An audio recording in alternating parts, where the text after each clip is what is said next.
Ramazan-ı Şerif'e ulaşmanın sevincini yaşıyoruz.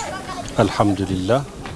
Bu vesileyle ve sizin aracılığınızla özelde Mardinli hemşehrilerimin, genelde bütün Müslümanların Ramazan-ı Şerif'ini canı gönülden tebrik ediyorum. Bu ayın bizler için maddi manevi donanım ile donanmamıza vesile olmasını Yüce Rabbimden temenni ediyorum. Bu ay dedik rahmet, bereket ayıdır. Bu rahmet ve bereket ayından maddi ve manevi istifade edeceğiz. Ve yine Ramazan-ı Şerif vesilesiyle muhtaçların, fakirlerin, açların hallerinden anlayacağız Allah'ın izniyle. Manevi olarak da daha çok Allah'ın kitabıyla, peygamberin sünnetiyle, Allah'ın evleriyle daha çok gidip gelerek ibadetlerimizi yaparak ve manevi anlamdaki eksikliklerimizi giderek manevi anlamda kendimizi donatacağız inşallah.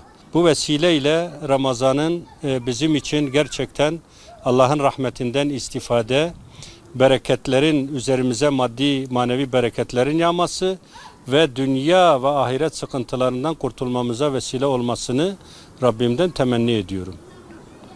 Maha mübarek ser ümmet dedahat خصوصی ده همشهریه منی مردینی و عمومی ده عموم مسلمان از اف ماها مبارک پیروز دکم خدای تعالی اف ماها هنی اجمر بک بخیر و سلامت و مادی معنوی امجوه ماهی استفاده بکن انشاءالله. شهر رمضان شهر الرحمة والبركة والغفران الله تعالى يجعل هالشهر لنا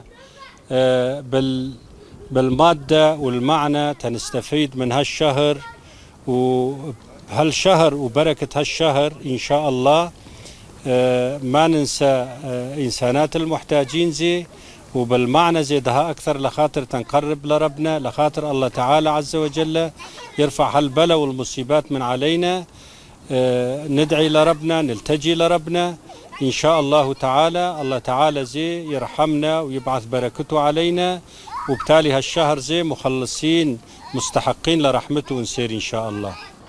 Girdiğimiz bu Ramazan-ı Şerif tüm İslam alemine mübarek olsun inşallah.